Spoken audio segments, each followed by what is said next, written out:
I am Linda McMacken with the Mary L. Cook Library in Waynesville, Ohio, and today we will be interviewing Mr. Lester Detro. Did I say that correct? Okay, Lester Dwain. I go by Dwain around here. By Dwain. All right. Okay. And we're doing our interview at the United States Air Force Museum in Dayton, Ohio. Thank you for coming. We appreciate you being part of this program and being willing to be interviewed by us. Well, thank you. Okay. We just kind of want to start off a little bit to give a background on you, like when you entered the service, how old you were, what branch you entered, and what era you served in. Okay, I got all that. Okay. I could sit here for hours. I'll even show you a picture of when I went in. Oh, I was my. 20 years young. Oh, wow. That's a sharp picture. Yes, it is. Can you get? Yes, that's No, I was only 18, I guess. 18? Because I got married 5 days before I flew overseas in a new B-17. First of all, I was raised in a small town up here called Verona. That's up Preble County, you know. And my last year of high school was 1942. You know, the war started in 41 in December. But I had always been interested in flying. Why, I don't know. My dad was, none of my family was. But I knew I wanted to be a fighter pilot. That's all I had in my head. And I knew when I got out of high school, I wouldn't have time to go to college because they're going to get all of us in the service as fast as they could. So the first thing I did, I graduated in May and went right to Detroit and paid my way through an aviation school, a maintenance school. And as soon as I got back, I come out the field and tried to get a job, and they didn't know what we was talking about in some major we talked to. Anyway, so I went over to a propeller factory over here at Vandalia, which was General Motors Aero Products, and they made propellers for fighter planes. So I thought, boy, this is where I'll get my experience, and I got the job, and I was highly paid. I went in as a toolmaker apprentice, and I made 29 cents an hour and worked 7 days a week. Wow. Hardly enough to pay for food I ate and a place to stay. Anyway, out of it came the fact that I got up nerve enough to go in and talk to the man who managed the factory, and he was good enough listening to me that I wanted to be that I wanted to be a fighter pilot, that he sat back in his chair, and I can see him yet. He was later killed in a private plane accident.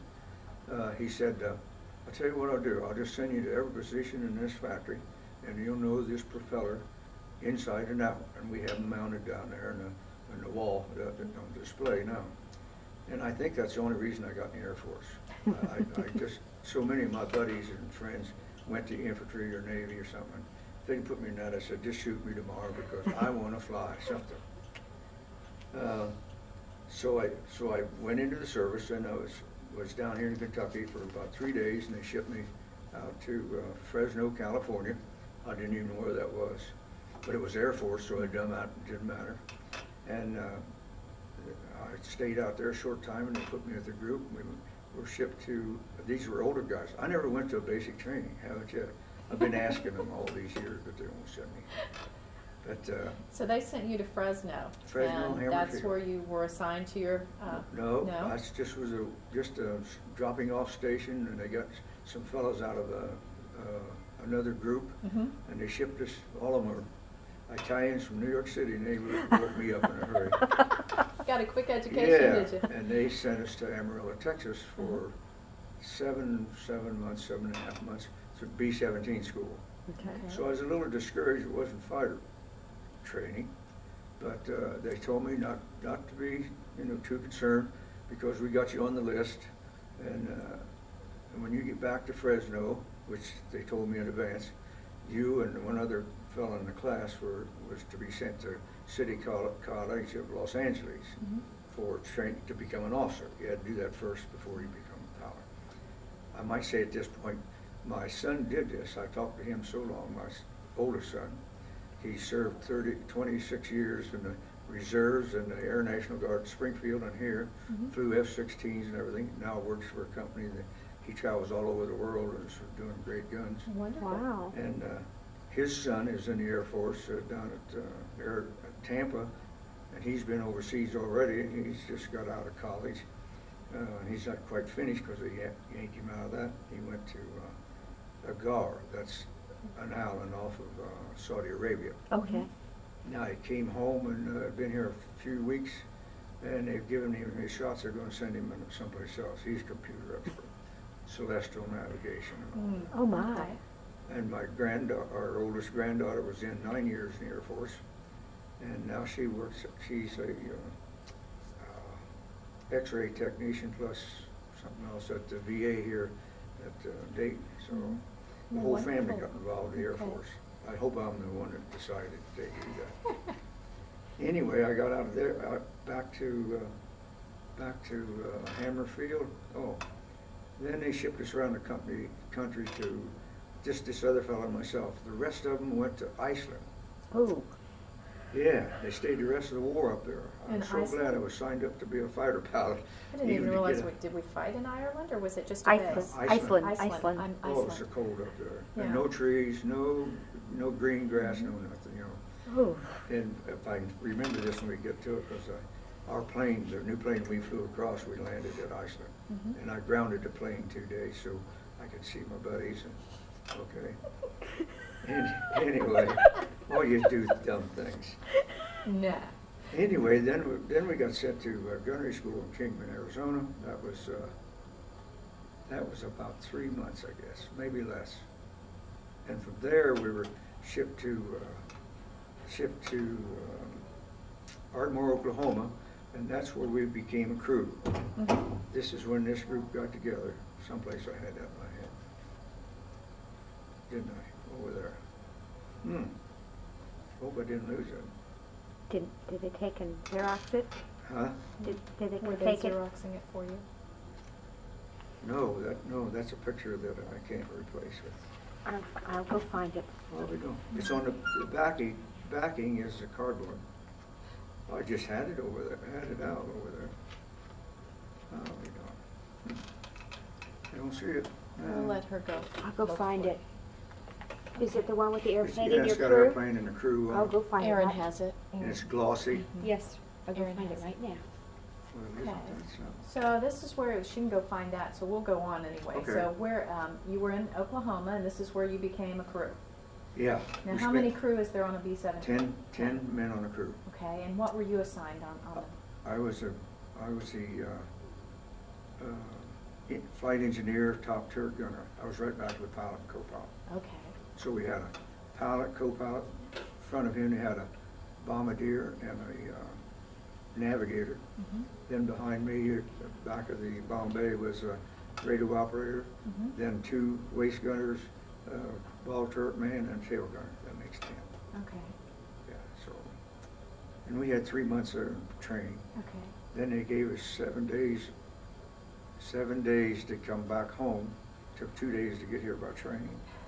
And in the meantime, I'd asked my fiancée to marry me, and she should have said no. She did the first night. The second time she said yes. We've been married ever since. So did you get married on this leave then? Yep, 5 days. Now, did you have any other sibling or brothers and sisters that served in the service at the time, or were you the I had a only? brother who was followed me into the Navy. He was a year younger. Okay. But that was all right there. Okay. Yeah. Because my wife's brother was in the Navy. Her father was in the Navy in World War I, so we pretty well covered it all. Yeah. But as soon as we had the 5 days, we went up to Lincoln, Nebraska. The whole crew assembled again, and they had a brand new B-17 there. And so I think we only spent a day there, a little better, and we were told to get in the plane and head for England. But we had to go by way of New Hampshire Air Base up there overnight. Okay. I did leave it to you. Thank you, dear. You're very welcome, sir. Then when we got to New Haven, thank you, we stayed overnight and went up to Goose Bay, Labrador, and spent a night, which was fun because the guys wanted to go fishing. I went to the mess sergeant and he gave me steaks and we decided we'd get along the river. We fried the steaks and forgot to fish. That's the way it works. Then we flew to Iceland. And you flew to Iceland, that's so where that's where you grounded the that's plane, where I so you grounded could the have a plane. couple of days R&R, huh? Yeah. Then the pilot And how come did you to me. manage to ground the plane? You were a gunner, right? No, I was the flight engineer. You were the but flight I was engineer. also a gunner. I had 2 Okay, guns. so you did both jobs. Yep. Okay. So as flight And I had the engineer, right to do the that. plane had a problem, right, for a couple of days? Yeah, Okay. it didn't. But Well, but it did. Okay. But he kept, pilot come to me and said, we will have the plane ready to take off a red line in the morning. I said, yes, sir, we will. I wouldn't have said anything else. So we went from there to Wales, Yes. and we landed there at night. And these were easy flights because from Goose Bay, Labrador, it was freezing rain. It was midnight to go to Iceland, and we got up 10,000 feet, and all at once we dropped 3,000 feet, and I'm standing back to the pilot, co-pilot all the time, on all flights, in and out, combat and all. And he noticed, and I took it secondly, that our carburetors were icing up. So the co-pilot had to pull the right buttons, and or we'd have been into the ocean. None had been in because he'd have froze to death. And I know a crew that did, that never got to combat, that froze, but we couldn't Now, get when to you it. were you a solo flight over, or did they send Yeah, an we were by entire ourselves. squadron? Okay, so there There wasn't. were other planes, I'm sure, took off behind us Behind you. and maybe in front of us, Uh-huh. and you couldn't see. It was so dark up there. You know, we had lights on the plane, but they didn't get out very far into that Okay. fog and so forth. Uh-huh. We landed in Wales, and they took the plane away from us. We thought that was the plane we were going to fly in combat. Anyway, then they put us on a train and sent us to the other side of England, which is Sneddisham-on-the-Wash. I'd never heard of it. I've seen a picture of it once since. My son's been over there a number of times when he flew for National Guard, but nobody ever heard of the place. And we could stand and watch ships being bombed at night, or submarines on British shipping or our shipping. In the channel? Yeah. Uh-huh. We were just there a few days, there, extra training or something, I don't even remember what. And then we went to Peterborough, or to Polbrook, England, which is very close to the largest cemetery, Cambridge, military cemetery in the United Kingdom. And our small town of Polbrook, we had to take a bus to get there too. There wasn't anything there much. We had to go to Peterborough to get on trains to go to London or go wherever. Did you have an opportunity to get some R&R? And Oh yeah, yeah. After you flew your first 6 missions, then they gave us maybe 3 days. I didn't really record it. I do in my diary. I kept a small diary because I figured if I don't come back, maybe they'll send that to my wife. Yeah. Then the good thing was that since I kept that diary, when I got back here and my son was in the service and flying to different places, he took it with him. It was a leather bound and small, but it's all handwritten because I wrote every day. So you were And, journaling all of your experiences and places and. Oh yeah, yeah. Every time I went on a mission or anything. Now you talk about the diary, maybe coming home to your wife. Could you two communicate with each other? How was the mail service at the time? It was pretty fast. Was it? It was like, it wasn't like email, but No. mail was free for us to send back, and of course they censored everything. You know, she would get all the wording and so on. And They maybe read your mail? What? They read your mail? Oh yeah, oh yeah, because they didn't want anything to go out that was secret that you might know, or you know. So what did the letter look like when you get it? Because a lot of people don't know they censored it. How would your letter look? Did they cut it out, black it out, or black it out usually? Black it out? I think sometimes they did cut it out. Now that I think about it. Now I didn't seem to get that from her that way. Now she still got all the letters at home, but I haven't looked at them because I imagine it's so mushy you wouldn't want to read them again. You know. Oh, I bet she would. But I know they did black out a lot of our. Now, would she send care packages to you from home, and did you get those? Yeah, and usually if it was cookies or something, it was all broke up because, you know, traveling that far, they drop them out and stuffed on them. No.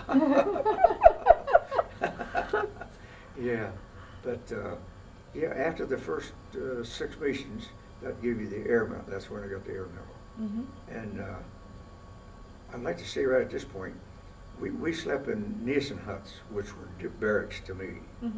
There were 60 sergeants. You had to be a 3-stripe sergeant to fly combat the first mission. You could lose it by, you know, goofing off or doing something. And I don't remember anybody did, but maybe they did. But because of the Geneva Convention, if you were captured right away, you were supposed to be put in a different classification than if you were a private or a corporal. I'm not sure that happened. I wasn't a prisoner of war, I don't know that. And I've never talked to one that said there was a separation. Like they separate officers from enlisted men, so that was part of it too. But now, where were we?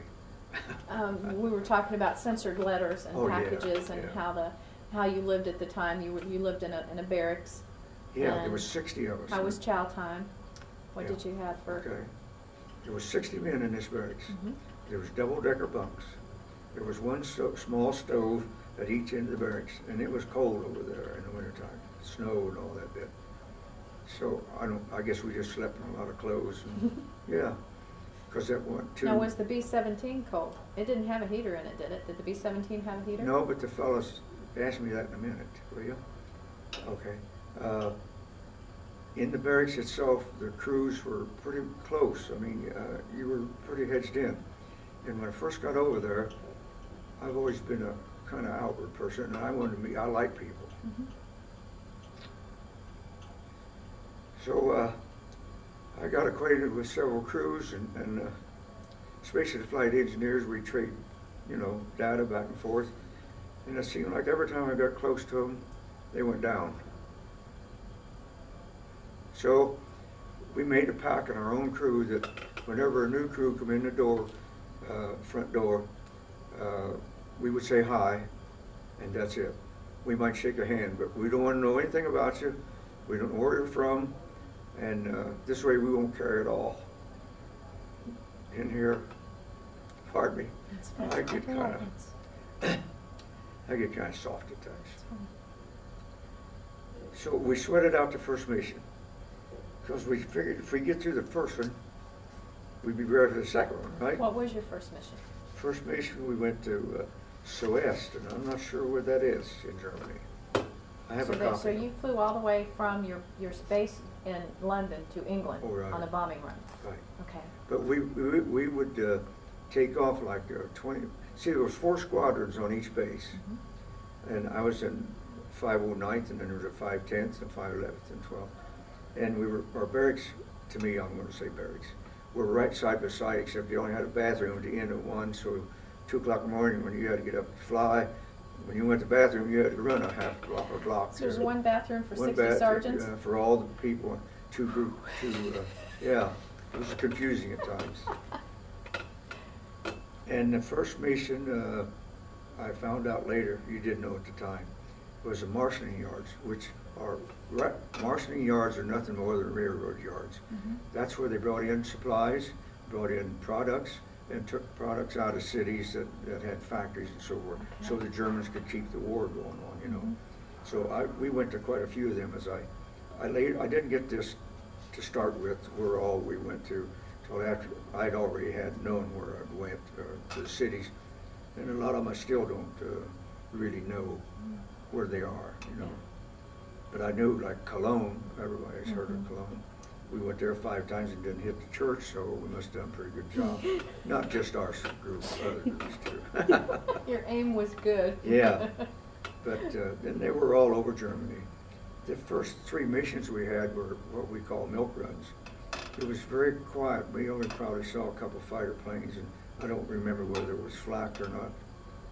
After a while, I was more afraid of flak or anti-aircraft artillery, guns? yeah. Okay. Because you couldn't see it coming. You didn't know they had their sights set on you, but you could see the fighters because you got a chance to shoot at them. Okay.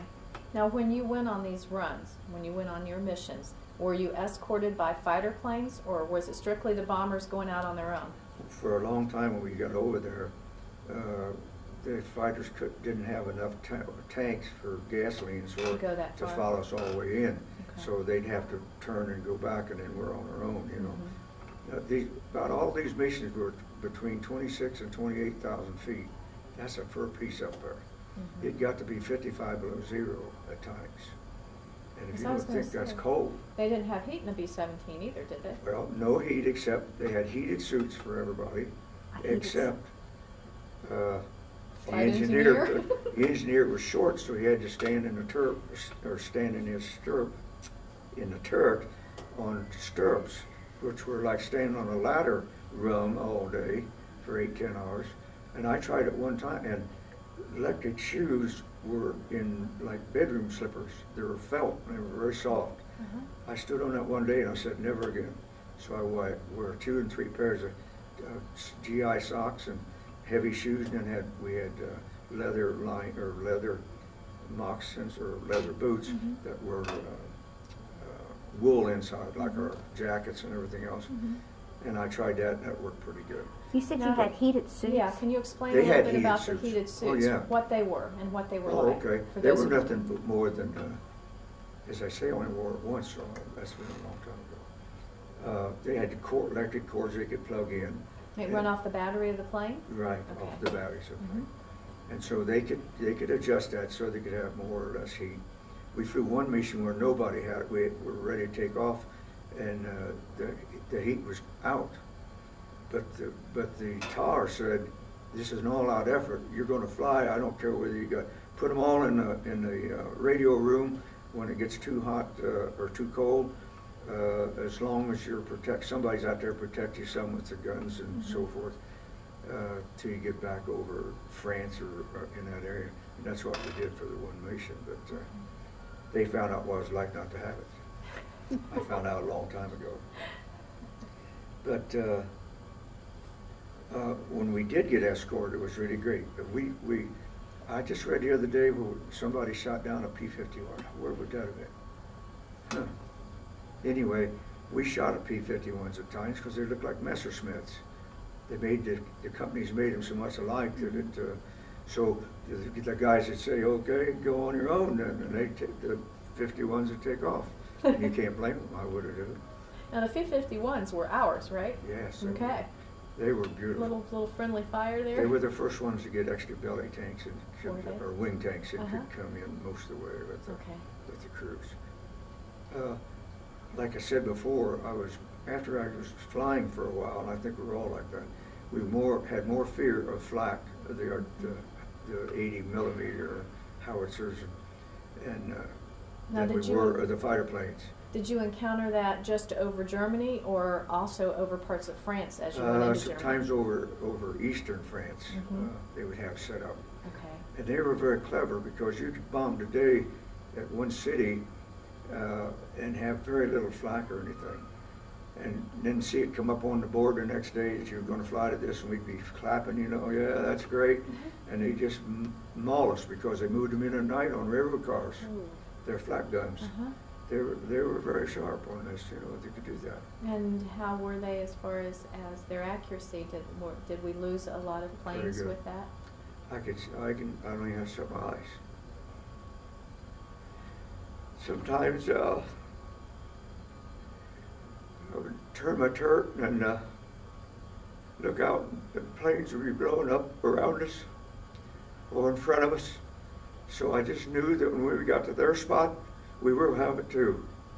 And for some reason, it didn't work out that way. But when I could see B-17s with 20 millimeters off of these, Messerschmitts and Focke-Wulf 190s, they were terrible. They tear through a plane, and maybe they start to go down, and the wings would come off. Nobody get out, or maybe one. The tail gunner had about the best chance. I knew I'd never get out because my chute had to lay on the floor of the plane. I couldn't get up in the turret, and I didn't have a good place to get out unless bomb bay doors would have been open. Then I could have maybe bailed out there. But you do have to have a chute to bail. I couldn't just hold my nose, even if it's big. It would have never worked. Never worked. Your wings a little bit. Yeah. Now on the B-17, when the flak hit, I'm guessing there wasn't a whole lot of there to keep the flak out of the plane. Was it a pretty thin No, but they were skin? pretty sturdy, and unless like the 20 millimeter shells and so forth, or flak hit it in a ball, would take an awful beating before it would bring them down. But they did bring down a lot of them. Was your crew ever hit with it? I mean, yeah, we got hit quite a bit with it, but luckily, about the closest fellows that my favorite waist gunner, he was sitting on the ammunition. I guess we must have been coming away from the target, and the planes had left. So we figured he was on the clear, I guess, and a piece of shrapnel from one of those come up through the ammunition box and just touched his skin up through all his clothing. We had a lot of clothing on, but didn't bring blood.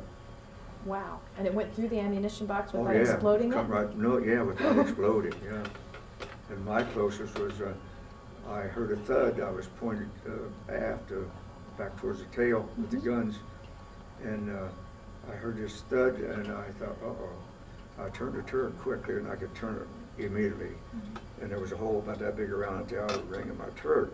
So they always told us, and as cold as it was, if you had a leg shot off or something, you wouldn't feel it for a while. So I said to myself, that must be what happened. I lost a leg. So it seemed like a long time before I had nerve enough to look. And it went right through my legs, and it just took a big hole right out of my turret, right down through the aircraft. That was the closest I had. I always said it had the right address, but the wrong ETO, which is foreign. Yeah, that's what was wrong with that one. But we had a lot of close calls, and luckily we had a terrific pilot. He wasn't much of a man. I hate to say that, but it's really true. He didn't associate with anybody, even the other officers. When we go to London, he went by himself, and sometimes the other officers and the rest, some of the crew would go together to a place the officers could get in. We couldn't. Joe sent me that sort of thing. They have steaks, and you know, so they had places they knew they could go. And we met a lot of people in London and different cities, but in London we usually went to a skating rink out at, I'll say the south end of London. I don't know which end it was. Because for 2 cents, you could get on a subway right in all over London. Wow. Yeah, 2 cents. And when we got out there, we met other young people, and they told us that they hadn't had fruits and so forth for a couple of years. Guess what happened the next time we come to London? We begged for what we could get off a mess sergeant and stole the rest. And then gave it to all these young people. We were king of the walk. You know. So did you stay in contact with any of these folks that you met at that time? Or? No, that was pretty hard to do. Yeah, I imagine it was. Yeah, I don't, we really didn't. Only by the times we went back to the place. We done some dumb things as a group, 6 of us. Always just 6 sergeants usually went together. And now that I think about it, I was the oldest one of the group. Isn't that terrible? 20 years old. That was fun. Yeah. But we went other places too. Shakespeare's home up in, yeah. We rode bicycles from where we were staying to his home, and I can't think. Stratton-on-Avon. It's on the west, yeah. That's what it's, because I never was a Shakespeare person. Okay. And we were put up at a castle a couple of times up in the country. And like I say, every 6 missions, or sometimes we flew let's see, 1, 2, 3, 4 days out of 5 in a row, and if you don't think that takes everything out of you, yeah. The 3rd of October, the 5th, the 6th, and the 7th. And there were several times we went 3 days in a row. Now, were all of your objectives in Germany? Yes, yes. So every mission you flew was over Germany? Right. Okay. I had 345 combat hours and 275 non-combat. Now, let me tell you about that. We would get back from missions, and they would have the order out that the pilot, the engineer, the navigator, and the radio op was to stay out on the line after interrogation and take up this new crew for training. And we might stay up another 2 to 4 hours after going through all this all day. Going through a mission. So we got a lot of hours in. The rest of the crew could go back and do their thing. And well, we got one extra stripe for it. Boy, that's about $16 at that time. It's terrible. $16 up? Yeah. Gee. Oh no. So how long was London the only place you were stationed, or England during the war? I mean, you didn't get sent on forward to other... Polbrook's the only place we were stationed. Okay. Yeah. And how many missions total did you fly? 30. 30? That we were credited for. We did 6 missions that we couldn't find the target because of the primary or secondary target. So nobody told the Germans not to shoot at us that day. And so we dropped our bombs in the Rhine River, trying to drop it on little boats, or you had to drop them before you went back to land at home, to pull them. Well, you probably, you didn't have enough fuel with that much weight to get back, or what was, That would have been a problem. But also, we didn't want to drop it on England, our bombs. We were still with them, yeah. Right? Oh, I was going to tell you, my group, the 351st, which is a monument right here at the side out there, they did 311 missions during World War II, and they lost 175 bombers and crews. That's just one unit over there, and there was lots of them. Yeah. We were in 1st Division, and they had 2nd Division with B-24s, and 3rd Division was a mixture, and all of them lost lots of planes and men, you know. So, but they overpaid us, you know. Yes, they did. Yeah.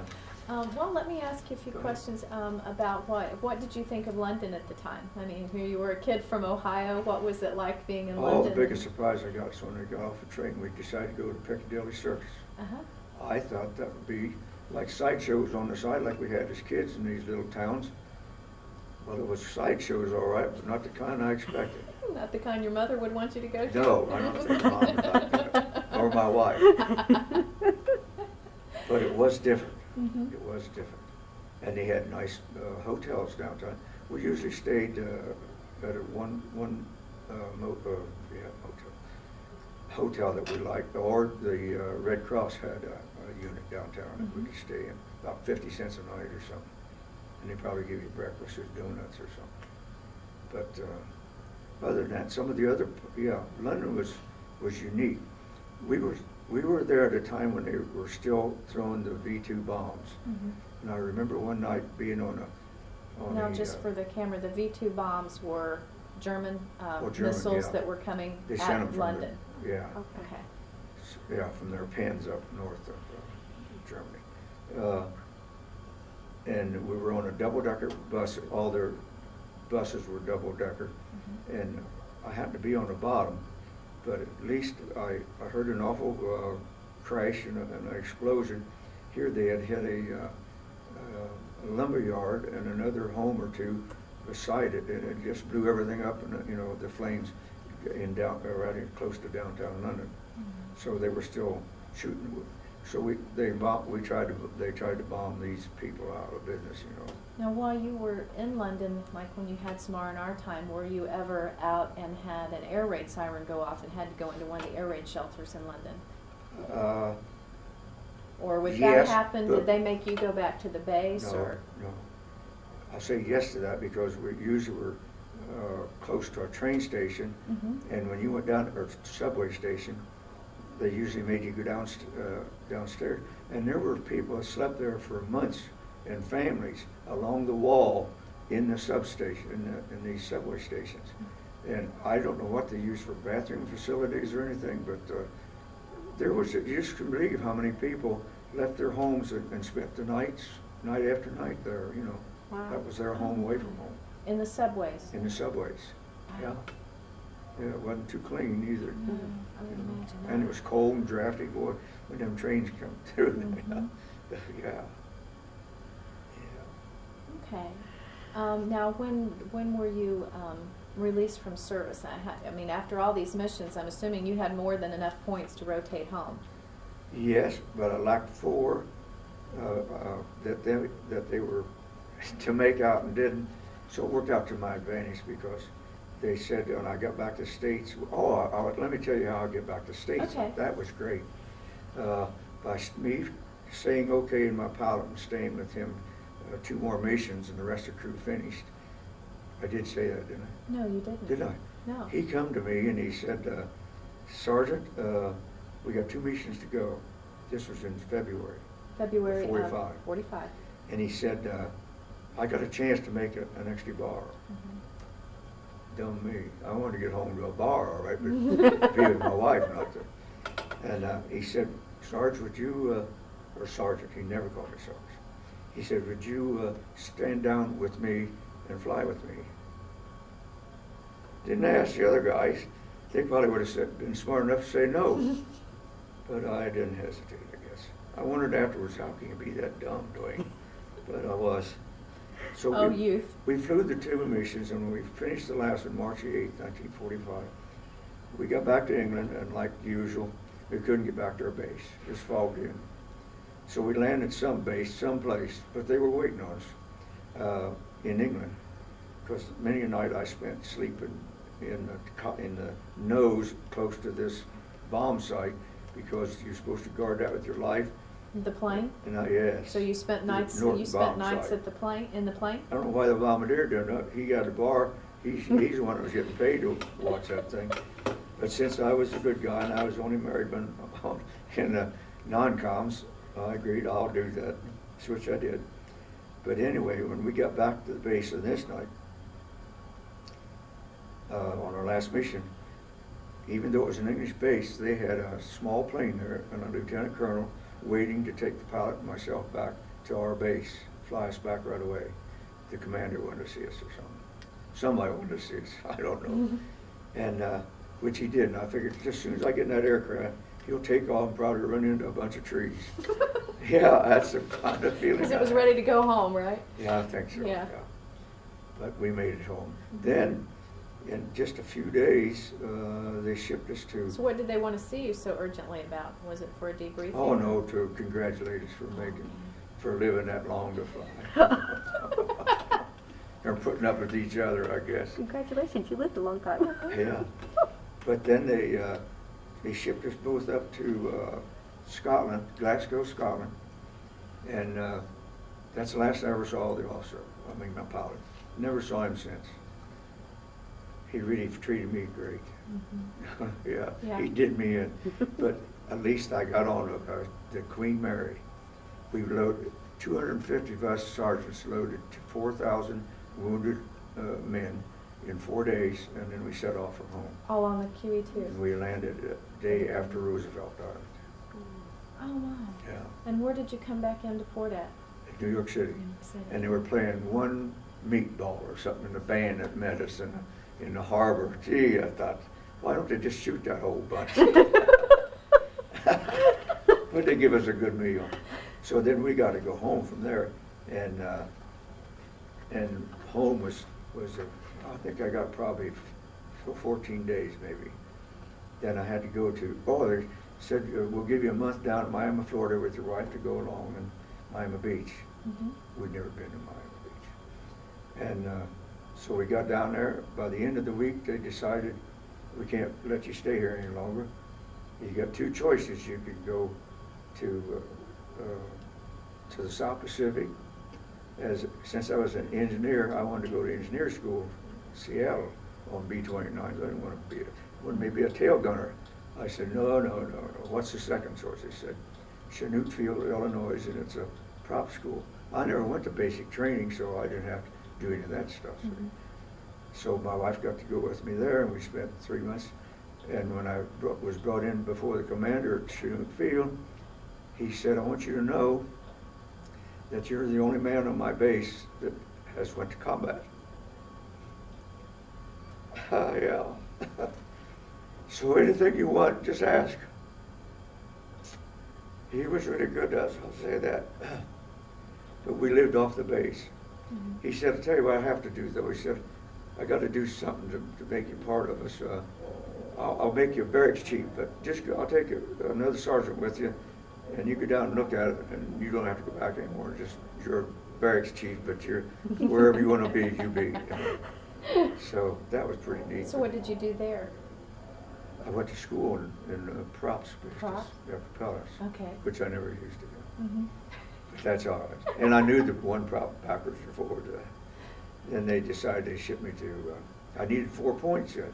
They had to, so they couldn't stay there, I guess. You still needed 4 points after 30-some missions? Yeah, 4 points, lousy. They had them already, but they wouldn't send them.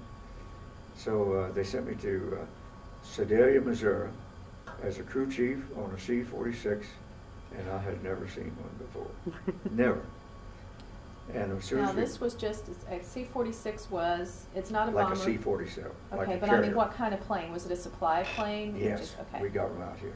Okay. It's a huge, Well, this is bigger just than a for- C-47. Okay, because a lot of the young adults won't know what this is. Well, that's right too. Mhm. But I noticed when he took when the command, somebody took me out to the plane, that the young staff, not young, he's older than I was, young staff sergeant, he kind of dropped his head when he was told that I was going to be crew chief. And I sensed something was wrong, and I went over to him and I said, I think we ought to have a talk. He said, well, I hope so. And I said, you're the crew chief, aren't you? He said, for 3 years. I have been. I said, well, you still are. I said, the only time I'll be crew chief, if it goes back to right path, I'm going back home, and I'm going to be a crew chief. Otherwise, it's your aircraft. I'll just be with you, and I'll do what you say. We have got along fine. So I was only there, I think, about 2 or 3 months till orders come, and they got out. Your wife was able to be there with you? No, then? she couldn't be there. She couldn't be there? There was no place for them. Okay. So it was on the loose again, see. And so she came back up here. She was here in Ohio then while you were? Oh, she lived, we grew up together. Right. Yeah. Okay. So you were high school sweethearts? Yes, you bet. She was still a high school, well, she just graduated when we got married. Okay. And, yeah. We lived in the same town, and then she moved to a little bigger town. Brookville is a little bigger than where I was born and raised. And so we decided, I said, let's just raise 4 kids and quit. So then we got great grandkids, and let's see, 4 or 5 great grandkids. So what day were you discharged from the service? Okay. Or just, And I think it was October 15th, if I remember. yeah, that's what you had Because I down wanted here, to go to October University of 45. Dayton. I wanted So, to be, after you cut back home, now, did you make a career of the military, or did you just get out or enter the reserves? What was your life like after the war, after you came back home? busy. Okay. I was dumb and you couldn't stay in at that time. You just couldn't stay in. There was too many men that were out in the service, and just millions. You know, I don't know how many million was in the Air Force alone, all across the country. So there wasn't any openings at the field or anything. So I decided, and I missed school just for the University of Dayton. That was closest. And I didn't want to leave my wife too far. No. If we're going to start making these kids, you have to be around. You know. That's terrible. That's terrible. I love it. But no, we bought a business. My father was in a business I didn't like, but I stayed a little while, and we decided we bought our own Texaco service center, and she helped and started raising the kids, and she running business and running the kids and bossed me around. That's what we do. Is it? Yeah, okay. Then I decided I wanted out of that because boys on concrete all day, and every Saturday night I hated it because other people were all cleaned up, ready to go out and have a good time, and here I am still working. If it wasn't one thing, it was paperwork. So we sold out, and I went in insurance. Well, I went in insurance business, and then I had my own for 26 years on the side in my home. She run most of it. She run me, see, again, all the time. We know. Then I went to work for the state health department and then the county health department in Montgomery. So did the GI Bill help fund your education back going to No, college? no. No? No. I paid for everything. Okay. So I know the GI Bill did help a lot of people get Oh, to go. yes, you bet it did, yeah. Okay. I couldn't get in full-time because of these other things I was doing. Yeah. And my father-in-law, we lived with my father-in-law, and he passed away at age 50, and that left a big hole because my wife took care of him. So we kind of muddled through. Yeah. Okay. Then on Saturday nights, we close up once in a while, everybody in that little town would close up, the business people. We had a deal going. And we'd rush home and take a shower, jump in our cars and go to Versailles, which is 35 miles, and go to the dance. Have a couple drinks and dance all night, or up till 1 o'clock. Go find something to eat and go home and be ready for next week.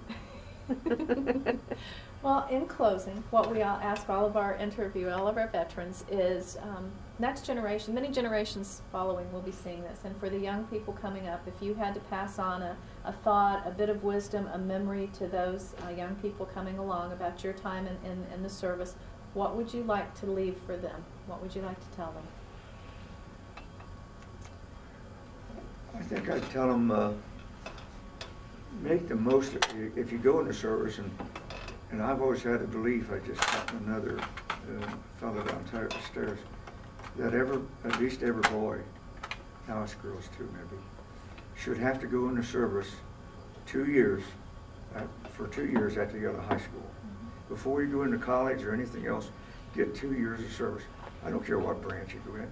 Air Force preferably, but you know, no, I'm kidding, because a lot of my people was in the Navy. But yeah, and then do the best you can do in the service. There's a lot of opportunity in their services. Mm-hmm. Boy, a lot of people come out with a lot more than they went in with. Mm-hmm. I wouldn't take $1 million for my experience. I wouldn't give a nickel to go through it again either. Yeah. But it really was worthwhile. You're young, and it was really a college degree in one aspect. They sent me to so many schools, some of them I didn't even mention. Mm-hmm. And I guess because I missed basic training, they figured they got to use the money up, so they just sent me to school. But I think it is important to do the best you can do in anything, whether you're in school or whether you're out in the service or out, but at least give it your best. Okay. Thank you. Thank you.